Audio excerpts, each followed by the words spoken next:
وقفہ اس لیے بھی ہے کہ کافی جو بڑے بڑے ایشوز تھے وہ تو حل ہو چکے، لیکن ڈے ٹو ڈے نئے نئے ایشوز بھی آتے رہتے ہیں، تو ان کے لیے پھر میں نے کہا آج میں آپ سے مخاطب ہوں ڈائریکٹلی۔ تو کچھ ایشوز ہیں جن پہ میں بات کروں گا۔ ایک پرائمری اساتذہ کا ایک دیرینہ مسئلہ، بلکہ ان کے دو مسائل تھے، ایک تو ان کا اپ گریڈیشن کا تھا اور دوسرا ان کا سروس اسٹرکچر۔ ہم نے یہ دونوں ایشوز کے لیے سمری بنا کے بھیجی تھی، لیکن فی الحال پھر فائنانس ڈپارٹمنٹ کی وجہ سے انہوں نے کہا تھا کہ پہلے ایک ایشو کو حل کریں، تو پہلے ہم نے اپ گریڈیشن والے ایشو کو حل کیا۔ اب الحمدللہ سارے جو بھی ٹیچرز تھے ایلیجیبل گریڈ 19 میں، اب وہ گریڈ 14 میں آ گئے ہیں۔ ان کے تنخواہوں کے سائڈ ایشوز ہیں، وہ ہر بڑے ایشو کے پیچھے چھوٹے چھوٹے ایشوز بھی ہوتے ہیں، اور وہ بھی اردو میں کہتے ہیں کہ اگر ہاتھی نکل گیا تو دم بھی نکل جائے گی۔ جیسے نہیں میں چاہتا ہوں جتے اٹھ تری بھی ہو تو پچھ بھی تری بھی دو۔ تو یہ چھوٹے چھوٹے مسائل جو ہیں یہ بائی کورس آف ٹائم یہ حل ہو جائیں گے، ان کے لیے پریشان ہونے کی ضرورت نہیں۔ اور دوسرا جو سروس اسٹرکچر جو کہ میں نے پروپوز کیا تھا، میں نے یہ پروپوز کیا تھا کہ جتنے بھی پرائمری ٹیچرز ہیں ان میں سے 25% پرائمری ٹیچرز جو ہیں ان کو گریڈ 16 ملنا چاہیے، اور 10% جو پرائمری ٹیچرز ہیں سینئر موسٹ جنہوں نے بی ایڈ وغیرہ یا اور ڈگریز بھی ہیں ان کے پاس، تو ان کو 17 گریڈ میں ہونا چاہیے۔ 10% بلکہ 10,000 نہیں 10%، جو کہ 10,000 سے بھی زیادہ ہوں گے۔ اس حساب سے اگر وہ ہو جاتا ہے تو 35% ٹیچرز ایسے ہوں گے جو 16 اور 17 گریڈ میں ہوں گے۔ اسکیل نہیں، گریڈ کی بات کر رہا ہوں، لیکن 14 تو آپ کو مل چکا ہے۔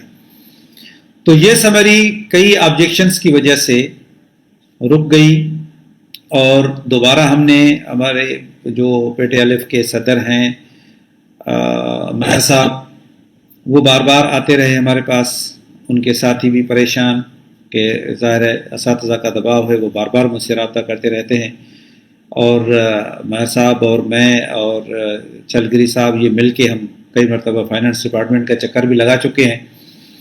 تو اب پھر انہوں نے کوئریز کی ہیں جو کہ پھر ہم نے ڈائریکٹرز کو لکھا ہے کہ ان میں سے ٹائم اسکیل کس کے پاس ہے یا اور جو چیزیں ہیں، وہ بہرحال وہ انہوں نے ایک لمبی لسٹ دی ہے کوئریز کی، ان کو ہم پورا کر رہے ہیں، اور انشاءاللہ جیسے وہ پوری ہوں گی تو پھر ہم سبمٹ کروائیں گے، اور یہ سمری پھر چیف منسٹر کے پاس جائے گی۔ اور دوسرا یہ کہ اب چونکہ کیئر ٹیکر سیٹ اپ ہے، اور الیکشن کمیشن نے 15 تاریخ کو لیٹر لکھ دیا ہے سندھ گورنمنٹ کو کہ ٹرانسفر پوسٹنگز بند ہونی چاہیے، تو یہ ہم نے ساری ٹرانسفر پوسٹنگز بند کر دی ہیں، کسی بھی پریٹیکسٹ پہ، کوئی بھی اگر کسی انتظامی پوسٹ پہ ہمیں کسی کو ٹرانسفر کرنا ہوگا تو وہ پہلے ہم الیکشن کمیشن سے پرمیشن لے لیں گے، لیکن جو عام طور پہ P S T G S T کی تو ویسے بھی بند تھی، لیکن اب کسی بھی سبب پہ ٹرانسفر پوسٹنگ نہیں ہوگی۔ تو جو اساتذہ اپنا کام کاج چھوڑ کے اور خرچہ کر کے کراچی پہنچتے ہیں مجھ سے ملنے کے لیے ٹرانسفر کے لیے، وہ برائے مہربانی نہ نکلیں، اور یہ ٹرانسفر پوسٹنگ اب کوئی بھی نہیں ہوگی۔ تو اس پہ خواہ میں پریشان ہونے کی ضرورت نہیں کہ آپ کراچی بھی آئیں، خرچہ بھی کریں اور آپ کا کام بھی نہ ہو۔ اور تیسرا یہ کہ ریکروٹمنٹ پہ میں نے ایک نوٹیفیکیشن نکالا ہے کہ جتنا بھی ریکروٹمنٹ پروسیس ہے اس کو ہم نے فریز کر دیا ہے۔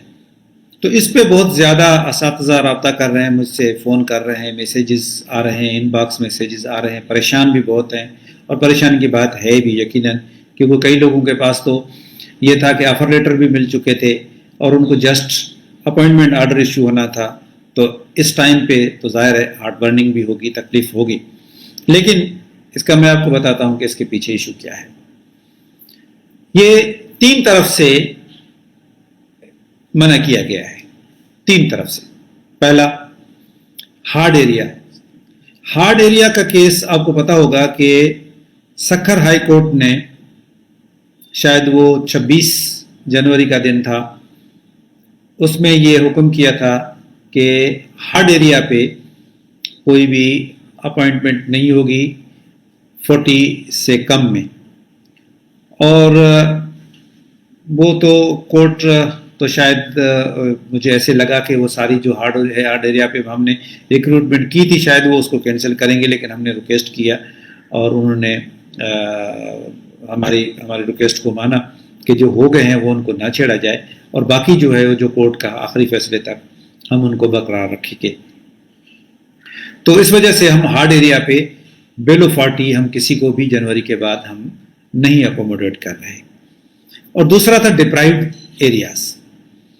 डिप्राइव्ड एरियाज़ उहे 20 तहलका आहिनि जिन में केतिरियूं सीटूं असां वटि बची वियूं हुयूं, पर उन्हनि में असां वटि कैंडिडेट न हुआ, जंहिंमें ठट्टो ज़िलो, सिजावल ज़िलो सर फ़हरिस्त हुआ। बाक़ी पोइ थाणो मुला खान तहलको या माजन तहलको या ॿिया जेके हुआ तहलका, शायद तंगवाणी, ॿिया तहलका जेके हुआ उन्हनि तहलकनि खे असां डिप्राइव्ड करार ॾेई ऐं कैंडिडेट्स खे केतिरनि खे असां उन्हनि खे ट्रेनिंग ॾियारी हुई।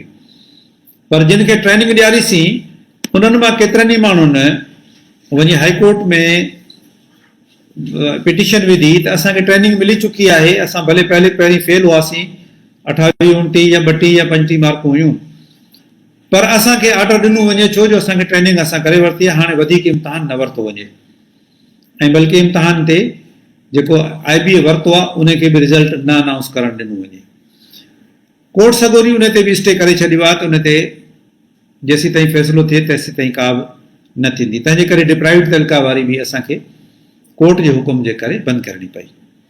बाक़ी उहे रहनि था जेके थर्ड फेज़ में जिन जा जेके रिज़ल्टेंट वैकेंसीज़ हुयूं थर्ड फेज़ में, उन्हनि उहे चवनि था असां कहिड़ो ॾोह कयो आहे, असांखे त कोर्ट मना कोन कयो आहे, न को इलेक्शन कमीशन मना कयो आहे। बिल्कुलु ट्रू। तव्हांजे लाइ मना कयो आहे सिंध काबीना। सिंध कैबिना जो डिसीशन मूं पंहिंजे फेसबुक वाल ते बि रखियो आहे, जंहिंमें सिंध काबीना सवाइ सिंध पब्लिक सर्विस कमीशन जे ॿी कंहिं बि रिक्रूटमेंट खे बैन करे छॾियो आहे। हाणे काबीना जो लॻल बैन काबीना ई हटाए सघे थी, कोर्ट जो लॻल स्टे कोर्ट ई हटाए सघे थी, डिपार्टमेंट खे इहो अख़्तियार न आहे।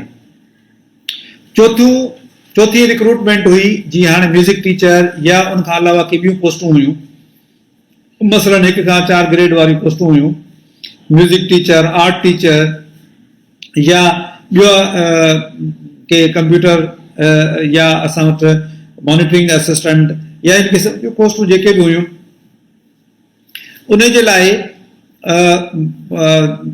मशहूरु वकील फ़रोग़ नसीम साहब उन पिटिशन कई ऐं उन पिटिशन जे नतीजे में कोर्ट स्टे ॾेई छॾियो। तंहिंजे करे कोर्ट जे स्टे जे करे असां कंहिं बि क़िस्म जी अपॉइंटमेंट नथा करे सघूं ऐं उनखे बि असां स्टॉप करे छॾियो आहे। इहे 4 मुख़्तलिफ़ ज़रिया आहिनि जिन जे करे असांखे सॼो रिक्रूटमेंट प्रोसेस जेको आहे उहो फ्रीज़ करणो पियो या हाल्ट करणो पियो। हाणे उहो फ्रोज़न आहे। फ्रीज़ थियण जो मतिलबु जा शइ जिते आहे उहा उते रहंदी, स्टेटस को रहंदो। जॾहिं बि कोर्ट जो हुकुम थियो त उनखां पोइ उनखे वरी डी फ्रीज़ करे ऐं उन प्रोसेस खे उतां ई शुरू कबो। तंहिंजे करे मायूस थियण जी ॻाल्हि कोन्हे, कुझु वक़्त जी ॻाल्हि आहे, कोर्टूं पंहिंजो कमु कनि पियूं त अला में उमेदु आहे त कोर्टूं को न को बहितर फ़ैसिलो कंदियूं।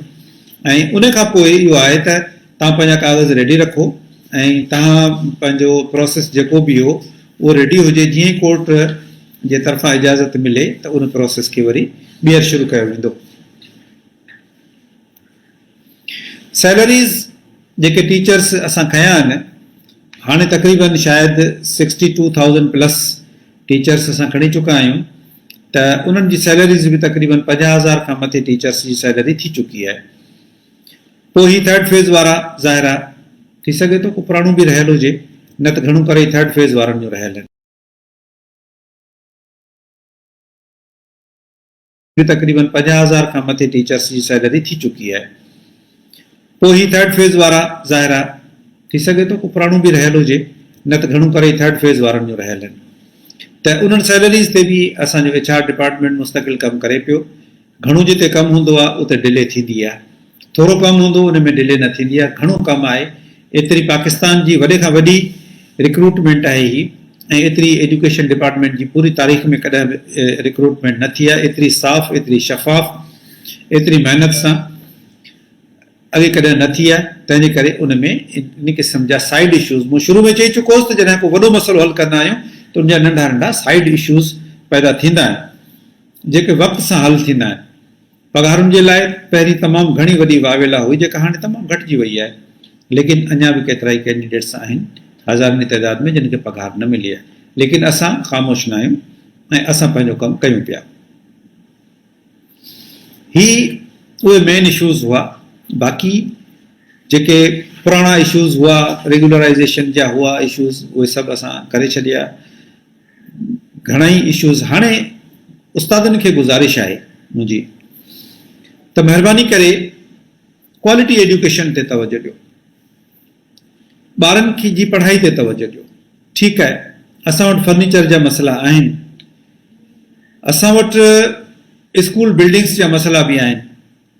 गुज़िरियल साल बरसातूं पियूं, तमामु वॾियूं बरसातूं पियूं, उन्हनि में असांजा केतिरा स्कूल ॾही पट पिया, मुश्किल हालतुनि में उस्ताद जेके पढ़ाइनि पिया, ऐं उन्हनि खे सल्यूट कयां थो, वेल डन। के मुश्किल हालतुनि में कमिटेड उस्ताद जेके आहिनि उहे पढ़ाइनि पिया ऐं क़ौम जे बच्चनि खे तालीम ॾियनि पिया। रियली आउं सल्यूट कयां थो उन्हनि खे, ऐं मुंहिंजी दिलि ख़ुशि थींदी आहे जॾहिं इन क़िस्म जो का बि शइ ॾिसां थो। तव्हांखे इहो ॿुधाईंदो हलां त असां वटि सिंध में तारीख़ी तौर ते तमामु घणा स्कूल शेल्टरलेस स्कूल रहिया आहिनि, ऐं पाण बि शेल्टरलेस स्कूल जो पढ़ियल आहियां। जॾहिं असां पढ़ंदा हुआसीं त स्कूल जी का छित बि न हूंदी हुई, या हथरादू का ॻोठाणनि को छपर ठाहे ॾिनो हो, कॾहिं वण जे हेठां कॾहिं छपर जे हेठां, बिजली बि न हूंदी हुई, ऐं फर्नीचर जे नाले में जेके पुराणियूं जेके बग़ैर टेक ॾियण वारियूं बेंचूं हूंदियूं आहिनि उहे हूंदियूं हुयूं, ऐं उन्हनि में असां पढ़ियासीं। पर असां जे पढ़ण में असांजो को कमाल कोन हो, असांजे उस्तादनि जो कमाल हो। उहे उस्ताद कमिटेड हुआ, तमामु घणो कमिटेड। अॼु बि कमिटेड उस्तादनि जी कमी न आहे। 1-2% या 3% उस्ताद जेकॾहिं के नथा पढ़ाइनि या पंहिंजी ड्यूटी सही नथा कनि, त उन्हनि जे करे असां सभिनी उस्तादनि खे ते इहो लेबल नथा लॻाए सघूं। त हिकिड़े तालाब में जेकॾहिं कुझु जेकॾहिं लफ़्ज़ इस्तेमालु नथो करणु चाहियां, जेकॾहिं कुझु बेकार माण्हू आहिनि त उनजे करे असां सभिनी माण्हुनि खे नथा चई सघूं। जेके सुठा उस्ताद आहिनि, जेके मेजॉरिटी उस्ताद सुठनि जी आहे, ऐं हाणे त नवां उस्ताद बि आया आहिनि, तमामु घणा कॉम्पिटेंट आहिनि। मुंहिंजी दिलि ख़ुशि थींदी आहे जॾहिं नवनि उस्तादनि सां मिलंदो आहियां, छो उन्हनि जो इल्मु ॾिसंदो आहियां, उन्हनि जो शौक़ु ॾिसंदो आहियां, त मूंखे तमामु घणी दिली ख़ुशी थींदी आहे। उन्हनि खे सभिनी खे, नवनि पुराणनि खे, इंतिज़ामिया खे, DOs खे, TOs खे गुज़ारिश आहे त महिरबानी करे स्कूल जी क्वालिटी एजुकेशन ते तवजो ॾियो। TOs खे गुज़ारिश आहे त उहे स्कूल विज़िट कनि, ऐं कोई डिस्करेज करण जे बजाए, उस्तादनि खे डिस्करेज करण जे बजाए उन्हनि खे एनकरेज कयो, हिमत अफ़ज़ाई कयो त ॿार पढ़नि, उस्तादनि जी बि दिलि ख़ुशि थिए। सची ॻाल्हि इहा आहे त तव्हांखे इत्मीनान क़ल्ब तॾहिं मिले थो जॾहिं पंहिंजी तव्हां ड्यूटी ईमानदारी सां ऐं सचाई सां, इहो बग़ैर ख़ौफ़ जे त मूंखे कंहिं शइ जो ख़ौफ़ आहे, या बग़ैर कंहिं लालच जे, जॾहिं तव्हां पंहिंजी ड्यूटी ईमानदारी सां ॾियो था, तव्हांजो ज़मीर मुतमइन थिए थो, जंहिंजो तव्हांजो चहिरो बि तव्हांखे ॿुधाए थो, तव्हांजो कंडक्ट, तव्हांजा ओड़े पाड़े जा माण्हू बि तव्हांजी गवाही ॾींदा त हा, ही उस्ताद या ही माण्हू या ही ऑफिसर या ही ब्यूरोक्रेट, ही ईमानदार आहे, ही ठीकु आहे, ही पंहिंजी ड्यूटी सां कमिटेड आहे। महिरबानी करे असांजी निजात तालीम में आहे। तव्हां सरकारी स्कूलनि जा उस्ताद आहियो, ऐं सरकारी स्कूलनि में पढ़ंदड़ ग़रीब अवाम आहे, ग़रीब ॿार आहिनि, ऐं या लोअर मिडिल क्लास जा ॿार आहिनि, उन्हनि ते तव्हां जेका महिरबानी कंदो, यकीन ॼाणो त उहे ॿार जॾहिं वॾा थींदा, कंहिं मंज़िल ते पहुचंदा, उहे तव्हांखे यादि कंदा, जीअं अॼु असां पंहिंजे उस्तादनि खे यादि कयूं था। नंढा नंढा इशूज़ ॿिया बि आहिनि जेके थींदा रहंदा, मसलन किताबनि जी खोट आहे बिल्कुलु। तव्हांखे ख़बर आहे त इन डॉलर जी महांगाई जे करे पेपर महांगो थी वियो आहे, प्रिंट महांगो थी वियो आहे, ट्रांसपोर्ट महांगी थी वई आहे, इंक महांगी थी वई आहे, त यकीनन जेका बजट सरकार खां मिले थी, किताब जेके छपजनि था उहे घटि छपजनि पिया। किताबनि जी खोट आहे, बिल्कुलु मञूं था, लेकिन असां उनखे, फर्नीचर जी खोट आहे, असां इन्हनि खे कोशिशि कयूं पिया। तव्हां ॾिसो त केतिरनि ई सालनि खां फर्नीचर न वरितो वियो, लेकिन असांजे हिन 2 सालनि जे दौर में धड़ाधड़ फर्नीचर वरितो वियो आहे। अञा बि फर्नीचर जी घणी ज़रूरत आहे, पर कुझु न कुझु त वरितो वियो आहे। हज़ारनि जी तइदाद में डेस्क वरितियूं वियूं आहिनि, स्कूलनि खे ॾिनियूं आहिनि, जेके इनशा ताला थींदियूं। बाक़ी हाणे जेके आउं मैसेजिस ॾिसां पियो त सेकेंड फेज़ शुरू न थियो, थर्ड फेज़ शुरू न थियो, तंहिंजे करे आउं माज़रत कंदे आउं चवंदुसि त बाबा हाणे सेकेंड फेज़ हुजे या थर्ड फेज़ हुजे या फर्स्ट फेज़ हुजे, जेके बि आहिनि इहे सभु फ्रीज़ थी चुका आहिनि। हाणे कुझु वक़्त जे लाइ तव्हां रिलैक्स थियो, पंहिंजा कागज़ तयारु रखो, ऐं जॾहिं बि कोर्ट सॻोरी इजाज़त ॾिनी त असां हिन प्रोसेस खे उतां वरी शुरू कंदासीं। तव्हां सभिनी जी महिरबानी, आप सबका शुक्रिया, थैंक यू।